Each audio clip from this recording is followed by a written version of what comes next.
Happy Devils Wednesday. This is the State of the Fan Address presented by pucksandpitchforks.com. I'm your host, Sam Wu, here with the editor-in-chief extraordinaire, Nick Villano. Streaming live on Facebook Live, YouTube Live, X Live, and Twitch on the Let's Go Devils Network. Tom Fitzgerald, Devils GM, saying his piece today. Press conference, the presser. I guess the Devils are all in. It's their time. Or is it? I don't know. We've heard this before. I was thinking about this today. Just with the the disaster that's happening in New York, just with their just cavalcade of bad publicity over there. The Carolina got a little worse, right? They got a little worse. Unable to, they lost Pesci, they lost Teravainen, they lost Nason, they lost Brady Shea. They lost a couple really good depth pieces over there and kind of replaced them with a couple of pieces here and there. I think Carolina's a little worse. The Devils are a lot better, a lot better. They really took no chances. There's one wild card on this. They had, going into this offseason, I would say they had 5 or 6 wild cards on this roster. The empty goalie spot was one of them. John Marino was one of them. Alexander Holtz was one of them. There's and what they did is they didn't want any wild cards. We're down to 1. Who do you think is the wild card spot? I'm going to say 2. I'm going to say there's 2 wild card spots. What do you think I'm going to say? Dougie Hamilton? That is not a bad guess because I've been on the record to say that players coming back from torn pectorals, especially defensemen, are usually not good. And I point to Matt Dumba, who is younger than Hamilton. His game went back about 2 or 3 steps. I don't understand the correlation between a torn pectoral and a less effective hockey player, but I've looked at 6 or 7 different cases. It's not a lot. A torn pectoral is a rare hockey injury. Not a bad guess, but that's not what I'm talking about. Wild card. Palat?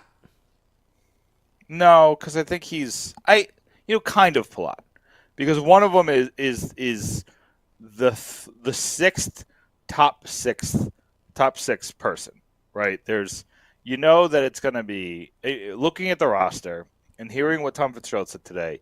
It's going to be Jack Hughes, Timo Meier, Jesper Bratt, Nico Hischier, and Dawson Mercer. Based on what he said today, I think he's pretty confirmed that Dawson Mercer in his mind is a top 6 guy who's a long-term piece. He literally called him a long-term piece for the Devils. Then you have, who's that 6th guy, right? Is it Tatar, who they just signed, who had a really bad season last year? Is it Palat, like you just mentioned? Is it, are you going to get weird with it with Nolan Foote or Nathan Bastian or Curtis Lazar? I wasn't going to say Tatar because I don't think his cap number is such a liability. So to me, he's not even in that wild It's just card. The spot. It's not the wild card is who's your 6th top 6 guy, right? That's you're going into the season with a question mark. I guess a question mark would be a better, but I call it a wild card because you just don't know how it's going to be. The other one is Jonas Siegenthaler on defense. You couldn't get rid of everybody that had a bad season. Just based on cap number, based on desirability. John Marino was always going to have more value on the open market than Jonas Siegenthaler because he had draft stock, he had prospect stock, he has done it well with multiple organizations, and Siegenthaler just doesn't have that track record, right? The Devils got him for a 3rd-round pick flyer during a year that they were selling, and he turned out to be a decent player. He turned out to be a really good player in 22-23, and then he was a bad player last year.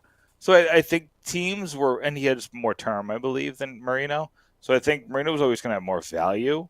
But he's a wild card, right? Like, and if you can go into the season and make him a third defenseman at 5-5, then it doesn't like the impact is limited. But yeah, those are my two wild cards of this roster. I don't think that Markstrom's a wild card, and if he is, you got Allen and then Dawes. And I'm big on Dawes. I'm very high on what he could be in the future. I think he's going to be the starter one day, and I think that's why they made the Markstrom move. The only reason why I'm a little hesitant to say that now is because of the draft, right? They drafted I believe his name is Mikhail Yurgiev,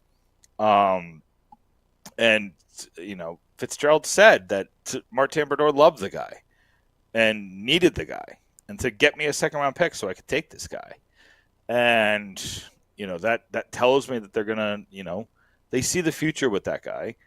But he's also a second round pick. So like if Dawes is your guy next year, when Allen's contract ends, and you do a Dawes Markstrom pairing next year, and then Yegorov probably needs like a year or two in the AHL. You get like just another Markstrom type or another Allen type to kind of fill that gap. Like Dawes can still be your guy. And if you spent the second round pick and he's your long term backup and he's like a 1B, I think you're happy with that. But I still have a lot of faith in Dawes, even if the organization might not have as much. Wow. You've been on record in saying that. We shall see. I just think he's a really good goalie. I think his pedigree is there. I think he's been, he's had inconsistencies with his opportunities. I don't think that he's been shown that he can handle a heavy load, and I think that's why they're a little hesitant and why they made this move for the goaltender. But I don't hate the move. Like, I think Yegorov is he could be a really good goalie. He could be a starting goalie in the NHL based on the talent, right? We're just that's what we're looking at when it comes to the draft. But it's been a busy week, Sam. Like it's just probably been one of the busier weeks the Devils have had in a long time, and that's just how the schedule works out. But the roller coaster of emotions, and I know you and the boys have been doing a good job of getting on the horn and reacting to just about everything. Thanks, you Nick. know it's not every day listen. I get a compliment from you. Wait, what do you do? I am very nice to you. Get that I know. out of here. I'm kidding around. I'm just jokes. But you got the Marino. Well, first of all, let's start from the beginning, right? And then we'll react accordingly. Because on Friday night, I got word pretty early that they were going to keep the pick unless something crazy happens. That was pretty much confirmed today. He kind of like spoke around it when I couldn't tell who was asking questions today, but somebody asked a question about, you were talking about the 10th pick, why did you keep, was Stilyev, Anton Stilyev, the 6'7" defenseman out of Russia, was he the reason why you kept the pick? Because he was just too good to be true. And he kind of like hemmed and hawed a little bit, but I don't think he just liked what was being offered, right? He was talking about, like everybody I was talking to about the 10th overall pick wanted more. They wanted plus. And he said it was like, I was willing to do that, but not based on what the plus was, right? The plus sounded like another equivalent piece. We're probably talking about a Mercer, we learned that Holtz had no value, and we'll get to that in a second. But did you hear what he said today about the center? He was like, it was between him and the Finnish center and Dan McKinnon. He looked at Dan McKinnon, and Dan McKinnon says, he's 6'7", he can skate, and he's mean.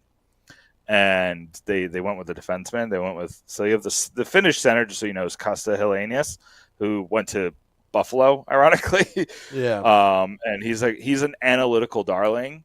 And I know you have your reservations about that. I'm going to be honest. I didn't like Helenius when I did research on him. I did not want to draft him. I think it was if the Devils were really trying to get a center here, the draft board just didn't fall their way. Like Seneke going 3rd overall to Anaheim really made that impossible. I don't want to spend a lot of time in the draft because it feels like a year ago. because of how much has happened since the draft, but just because he brought up Hellenius today, I want to say that did I like Dickinson better as a prospect? I do, right? And that's who went right after him to, I can't remember who had 11? It doesn't matter. It wasn't us. I think it it wasn't Minnesota. Minnesota got Boyum, I think, right? Anyway, it doesn't matter who it is. The Devils took Silyev, who a lot of people had really high in the draft. Like, a lot of people thought he was going to go to Anaheim at 3. And when Anaheim took Seneke, that's when, like, the draft just kind of went a little haywire. And a lot of centers went early, right? Center was really prioritized in this draft. So when you got there and you're down to these 3 defensemen, it's Boyum, it's Dickinson, and it's Silyev, who fell to you as the Devils. And then you either have to go for that, which you have no need. Like, they have no need on defense right now as far as prospects go. Or you go with the need, and you still really like the guy, right? I just don't. I think Hellenius is way overvalued because of where he's playing. And this happens a lot. The Finnish players tend to get way overvalued, and the Swedish players on a smaller scale do as well from these analytical Alexander Holtz, Nicholas Bergfors, but he was Josephson. Yeah, I mean, Tenenby, Bergfors, Josephson, Tenenby. Maybe Larson. You see that a lot. Larson's fine. I think defensemen that early, it's you've seen it with Seth Jones. You've seen it with a couple guys who they get close, but there's just a lot of variables with. I mean, look at the difference between Larson at 4th overall and Luke Hughes. There's a big difference. I would expect more from a 4th overall. Larson's not a bad player. I would just expect more. I mean, Larson did not hit his expectations. Like, I think that's pretty clear. He did not get there. But anyway, kind of moving on, I just thought, I was surprised by how transparent Fitzgerald was. I will warn you, this is now going to be we're going to be looking at Hellenius's career and comparing it to Silyev's for the rest of their careers, because he made it a point. It's almost like the 1st and the 2nd overall pick. You always compare those two. This is on a much smaller scale, but you are going to compare them as a Devils fan. Oh, you could have got that guy if Silyev isn't really good, right? But I want to just warn you, there's a possibility that he also had Dickinson and Boyum on his list. Maybe they were higher than Hellenius, but he had Silyev as a top defenseman, so he was looking at either his top defenseman or his top center. So I think that I would just warn everybody before they kind of overreact to what he said there. But again, people really like Hellenius. I might be saying his name wrong, by the way. Sounds right to me. So that's and then the rest of the draft went weirdly. Again, I don't hate the goalie pick. It was just strange that you trade Marino and then pick a goalie. And then there's people are just back and forth on the goalie, but there's a couple guys that people really like, and you're starting to see them already in the prospect camp. People really like. I'm trying to. I just want to make sure that I have the right name, just because, again, too many names have been flying past my head lately. Herman.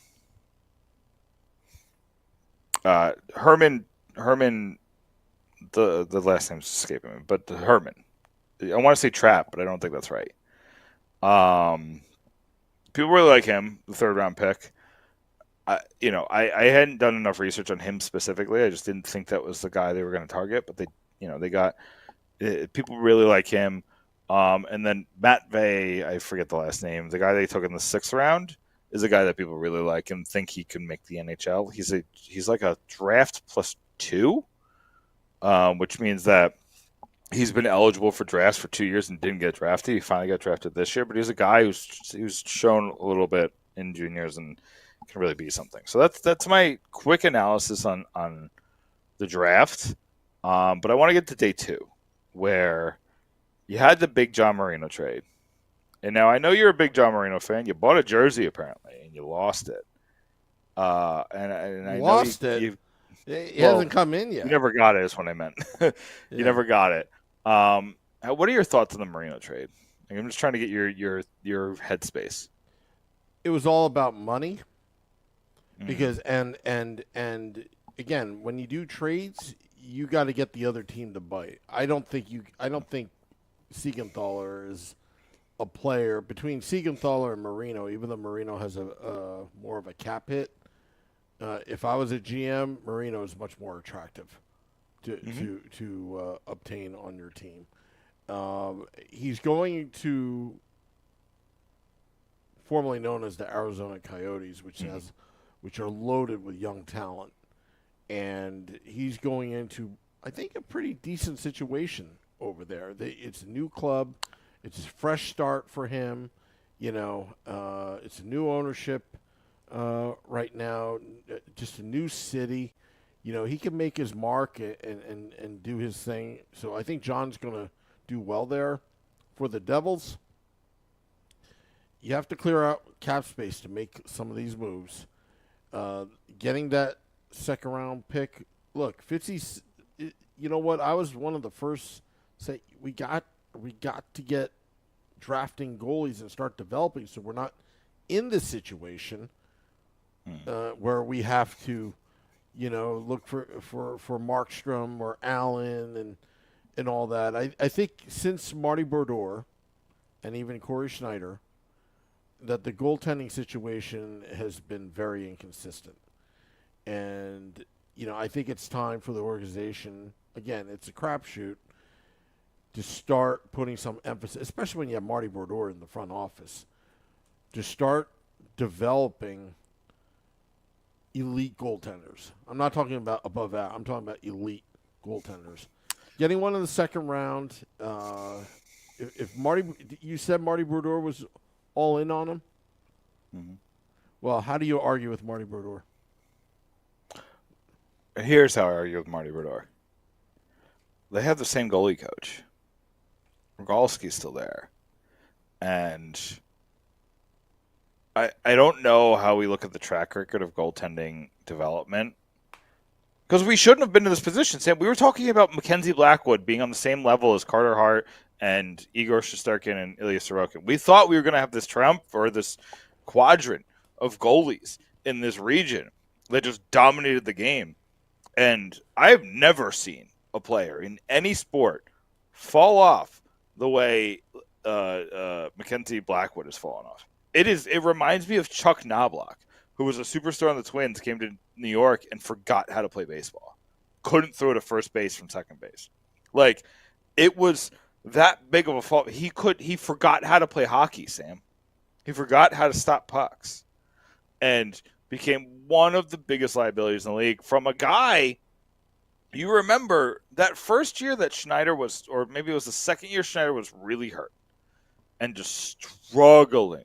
Mackenzie Blackwood came in, looked at the savior. Looked like he was going to rise his team from the Phoenix and get them to where they needed to be on his own. I think he had a 916 or a 918 save percent, some ridiculous number that first year he was in the NHL. This is also a guy who had to go to the ECHL at some point, right? This is just a guy who I think he just gets in his head. But again, he was supposed to be the guy. He was a second-round pick. He was in that Zaka year.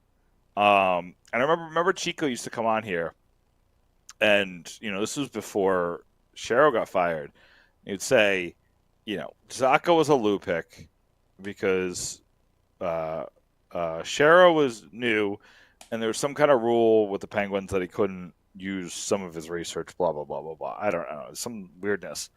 But he said everything after Zaka was a Shero pick, which included Blackwood. And that was back when Zaka wasn't living up to the draft stock, but Blackwood really was. And he just never developed. And then like you said, since Brodeur has been the organization, and maybe a little bit before that, Devils take a goalie every single year and take a shot at a goalie. And some of them have been pretty good, right? And Malik's pretty good in his league, and Brennan was really good in juniors. He needs some time to develop. And then you find Poitier in the AHL, and he looks like he could stop some pucks at the NHL level at some point. And then you got like I said, Dawes. You found Schmid. You know, you have all these different pieces. Obviously, Schmid was in the Alexander Holtz trade that we'll get to, but I hear what you're saying, but the main cog is that we can't develop these goalies, and the person who's in charge of like getting them to where they need to be is still here, and that's why I think they keep going after veterans because, or maybe they like this guy for some reason, but. The veterans have also never worked out either. Corey Crawford, like we forget about that. We've had Jonathan Bernier, who did he even make it a full? He didn't make a full season, right? He got hurt in the middle of the first season and never played again. And then who's the guy after him? Wedgwood. Well, we had Wedgwood, and then we lost him to waivers. That's still one of the worst decisions that Fitzgerald ever made is putting him on waivers. Like just ruined our season. There was a guy after that though, like the next season. Hamburglar? Yeah, that was part of it, but there was something in that season. I can't. Whatever, it doesn't matter. Maybe it was before Vanacek.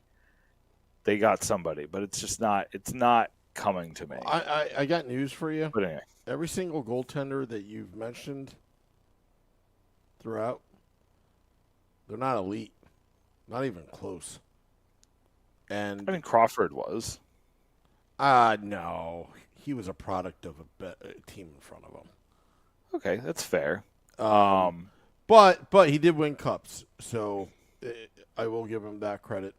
But what I'm saying is if Marty Brodeur wanted that goalie, you can't really, as Tom Fitzgerald, you can't really argue with Marty on it because it's not like Fitzgerald has a great track record of drafting goalies.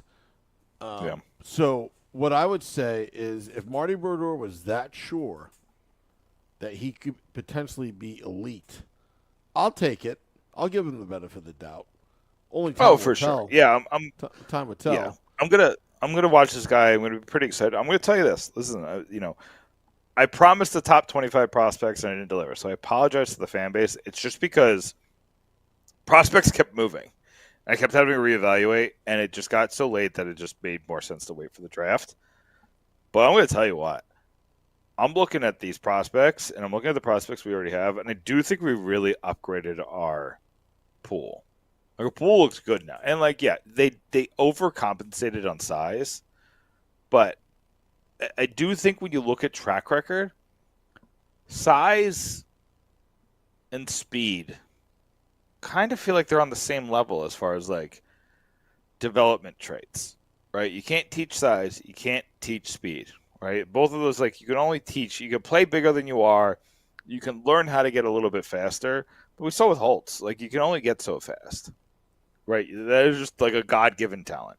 You know what I mean? Being fast, and and being tall, being big is it's just something you naturally become. You can always eat more and lift weights, but we've seen with Jack Hughes, who adds muscle every offseason, and he loses it throughout the season because you just don't have as much time to lift. So these guys are naturally big, naturally tall, to provide value. You've talked about the beef, and you've talked about all these beefalytics. The beefalytics are off the chart after this draft. Agreed. So, but I do think that there was some undervaluing in the Holtz trade, the Holtz and Schmid trade. I like Cotter though. I think Cotter could be something. I think what the Devils did, and this is going to kind of go into free agency. I think they took 3 shots to replace McLeod. What McLeod became last season was invaluable, and when they lost it, you really saw a change in this team as far as depth scoring and depth impact and really kind of making your presence known. Mm-hmm. And that also was impacted by the Bastian injury. People are acting like Bastian's worthless. I don't think Bastian's worthless. I think Bastian brings something to the table. It's not a ton. I still think if he's in the lineup, he's probably last as far as impactful forwards, but he still has an impact, and that's good. He's a wild card. All of your guys. But the reason I didn't put him up there is because you could do Bastian, you could do Nolan Foote, you could do Curtis McDermott, you could do Paul Cotter. You got 5 guys for that last line, and then Lazar I think is going to play every night. So you have 4 guys for 2 spots. So I think you're fine. Like whoever 2 of those guys are going to work out. I think, and I think Cotter's going to be one of them, and I think Bastian will end up being the other guy. But I think Nolan Foote's going to get himself into some games. I think he's going to get some opportunities. I think McDermott's going to play on the nights that he needs to play. I think I hope they're going to be smart about it, Sam. Like, if you want to play him against Rempey to fire up the team, like I'm fine with that. To use your what is it, your 12th forward to do that. But like, be smart about it. Like, be strategic and make sure you're doing it the right way. But anyway, like the trading of the Holtz, it was just clear he had no value, and I don't get it because he played well in little time. Like, how could you not use him like a Daniel Sprong, but I guess he doesn't have much value either because I don't think anybody signed him yet. So I honestly think Holtz's value was confirmed and plummeted when Team Sweden didn't put him on the roster. And that's not a bad call. I think do you know what I regret, Sam? Is I didn't think it was that significant. I didn't even write about it, and I was wrong. I was kind of, whether it's right or wrong, it's all perception. If you're a GM, you're probably thinking before that. If you were a GM, you're probably like, "Well, how are they messing up on this kid? He's a 7th overall pick." But when Team Sweden doesn't want him on, and he's an NHL player, and rather play local guys, that kind of says something to his perception. I'm not saying that he's a bad player. I'm not going to, go there because we really don't know why he got the shaft by Lindy Ruff, from Fitzgerald, from even Travis Green. From the eye test, from a fan standpoint, as you're watching, you're like, come on, he's got a great shot. What he's trying, like, you got to give him more playing time. That was the sentiment of it, and Lindy took the brunt of the the fans. But right now, I mean, once that Team Sweden thing happened, I'm like, wow, that kind of vindicates Lindy and the rest of the organization possibly. But again, a change of scenery. He's in Vegas right now. He's on a clean slate. Could he resurrect his career? And some players, they change teams and they get a fresh start, and maybe Vegas will, find ways to get most out of his game. Yeah, I think it'll be better in Vegas. I think it'll be a top 6 forward in Vegas. Like, truthfully. Just because they have a different play style. I think Bruce Cassidy will get a lot out of them. I think Schmid is going to be good there. He got a one-way contract, which kind of tells you something, right? The Devils aren't going to give him that. Well, good friend of the podcast, Sean Burke, will be his coach. And that would be awesome if Sean Burke ever became the goalie coach of the New Jersey Devils. He comes back to the team that drafted him. And one of the reasons why I'm a Devils fan is because of Sean Burke, back in the late 80s. But listen, I mean,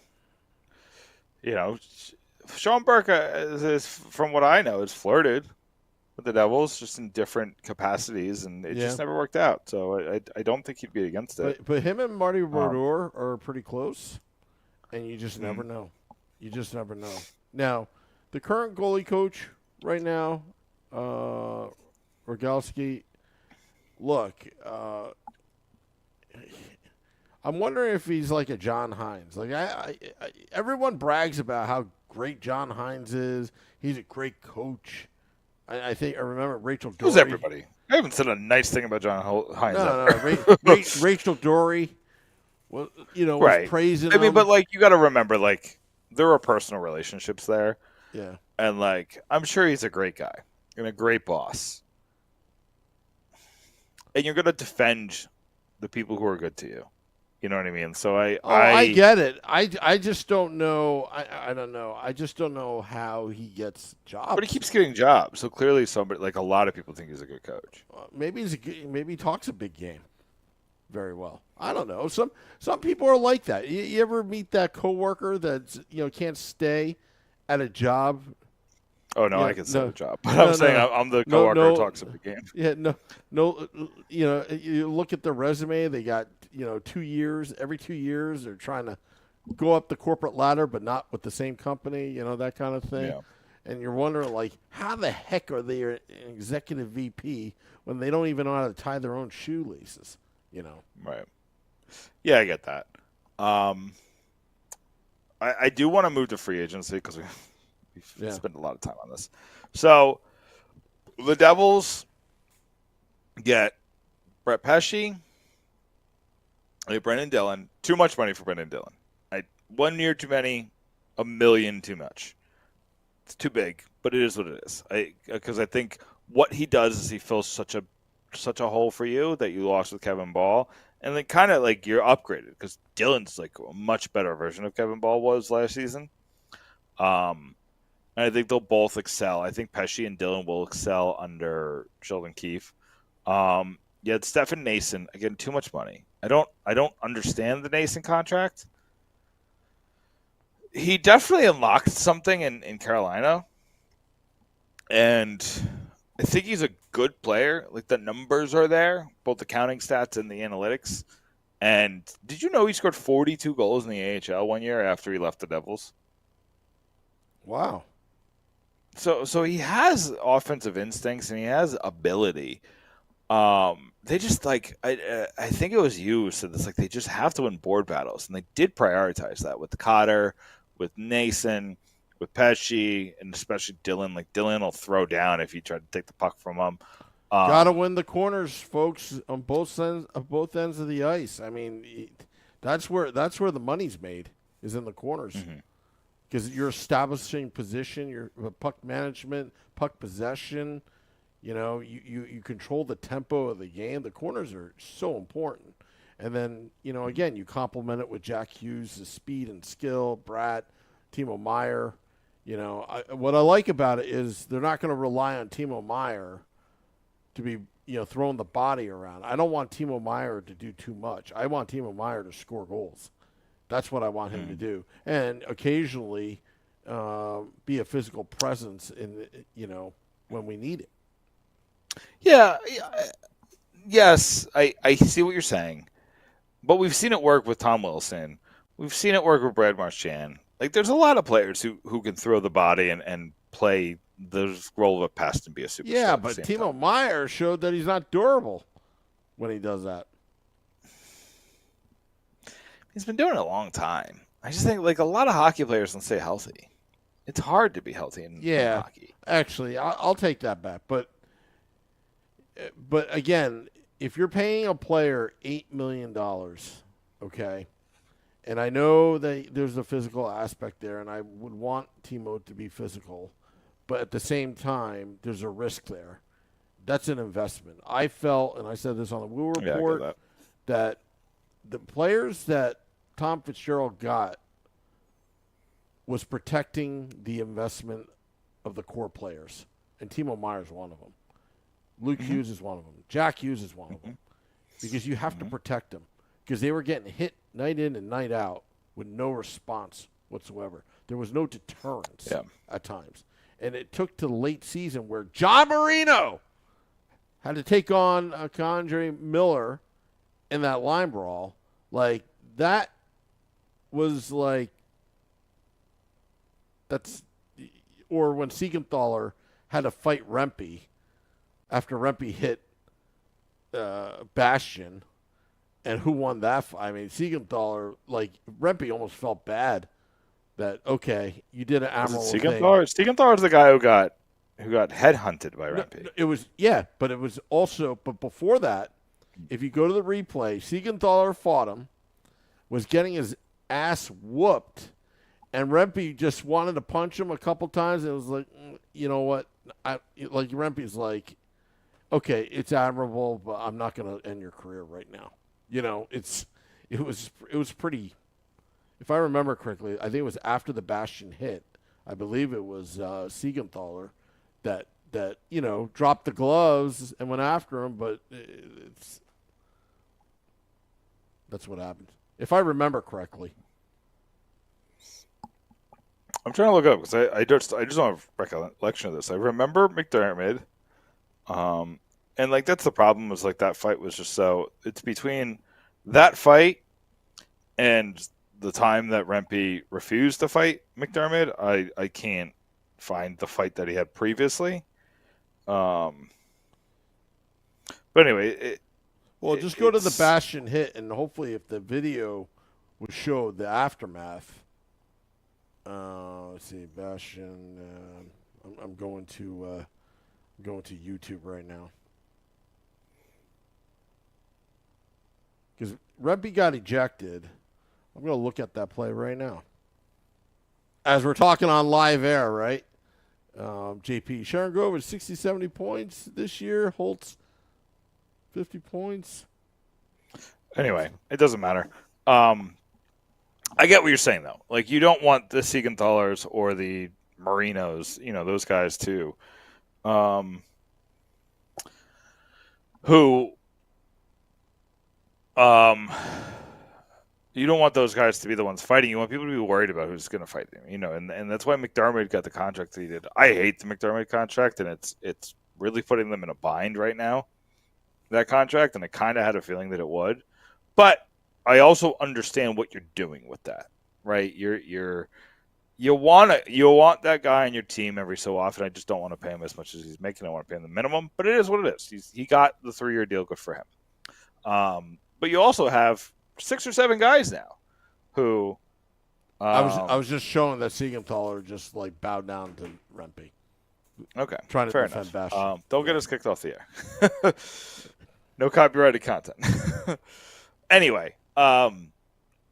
So I don't care. It's Madison Square Garden Network. They fired Eric Walker. Anyway, go ahead. So, what I want to talk about is after the Tatar signing. They went after Marshall Salt and Stamkos. We haven't mentioned that once, which is kind of insane. We're at the end of the show.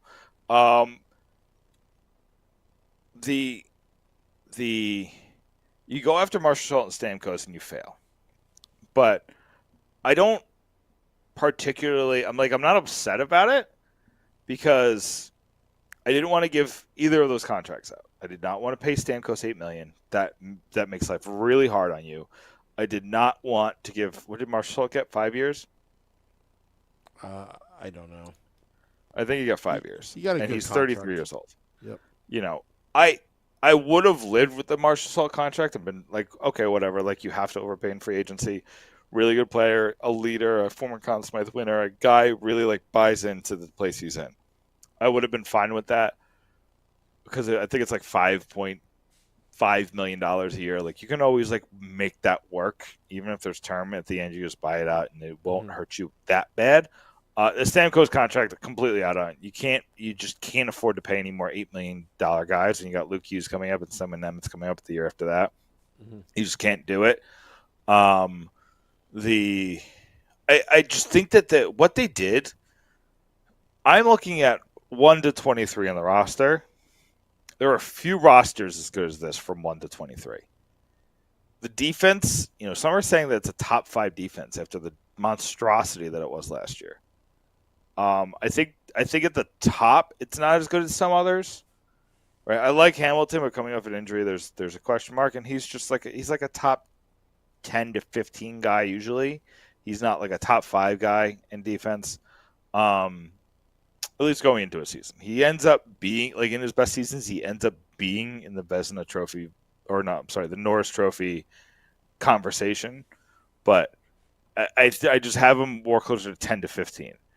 And then you got a bunch of really good guys, Dylan and Pesci, and then you got these two, I don't want to call them wild cards, but you got two, Luke Hughes and Simon Nemitz could take a step this year and be really good, right? They could be fantastic. Or they could still have some kinks to work out, right? But if you get two guys who are top 40 defensemen in Nemitz and Luke Hughes, I don't think that's asking beyond their capability, right? To be top 40 defensemen. Then you have, I think you can probably say you have 4 top 40 defensemen in Hamilton, Pesce, Luke Hughes, and Simon Nemitz. And 4 top 40 defensemen, like that's almost impossible to compete against. Like I don't think there's any team in the league that can really say that. And then when you add Dylan and Siegenthaler to that, which are, Dylan's definitely a top 100 guy. Siegenthaler, like, again, 2 years ago, he was definitely a top 50 guy.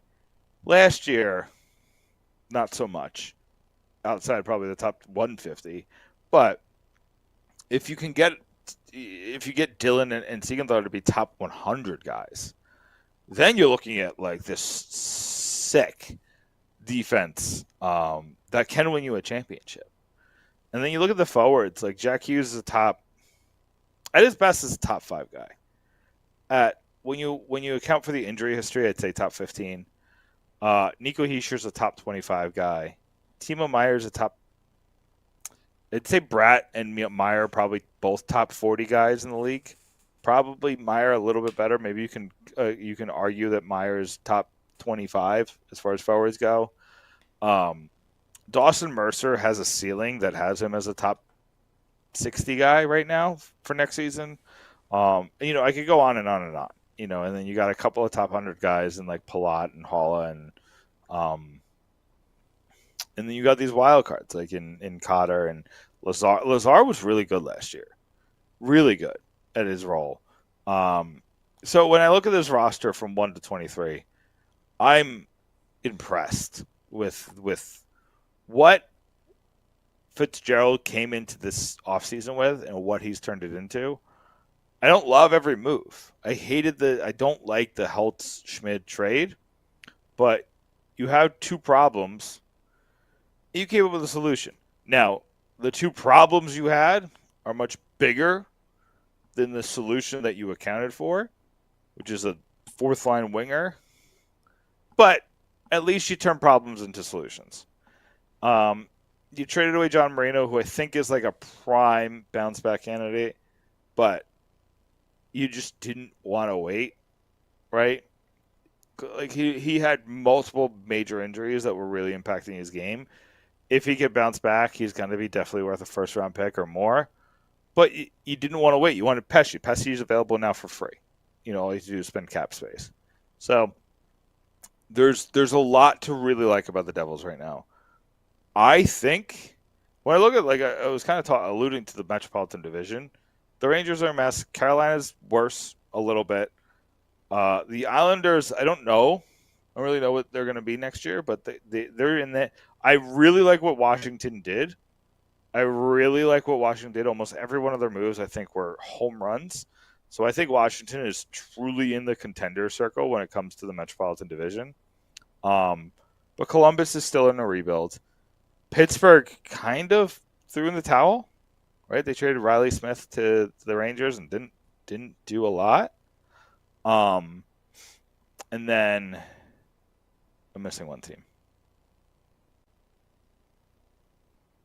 Am I missing a team?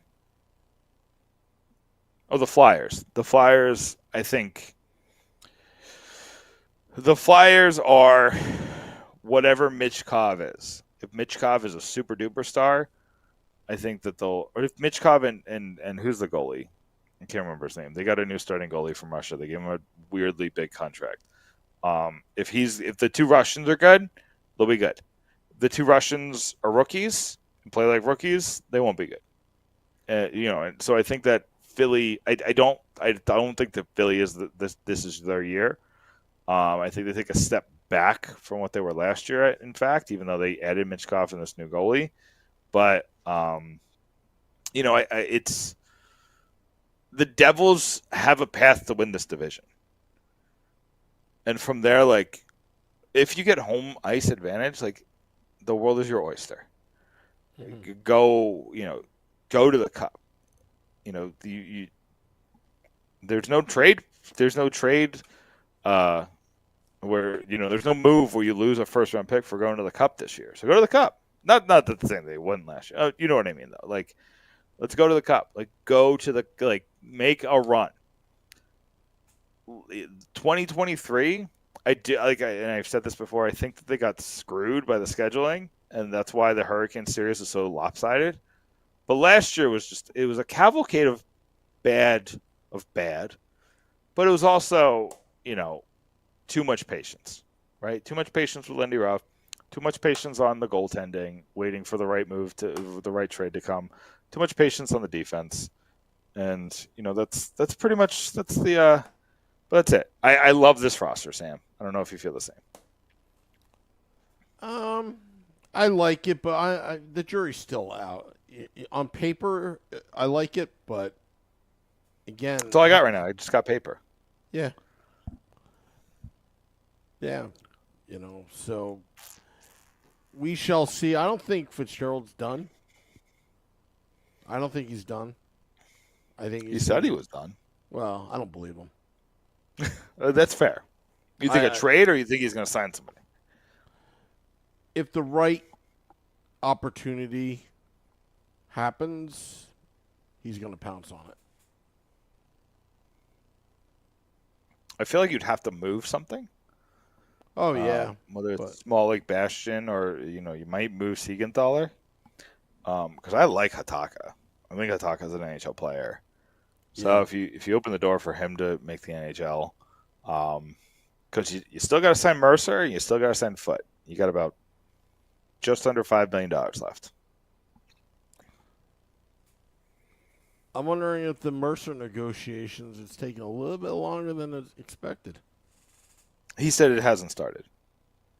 That's what I'm saying. Why hasn't it started? That's what he's saying. Yeah, right. Yeah. But he said he wanted to get stuff done on July 1st, and now he's doing it. So he said the same thing about Luke Hughes.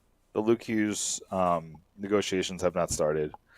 That's what he said about, he didn't mention Nolan Foote, but a lot of good insights. If you haven't listened to the whole Tom Fitzgerald press conference, he was very candid, and we love to see it.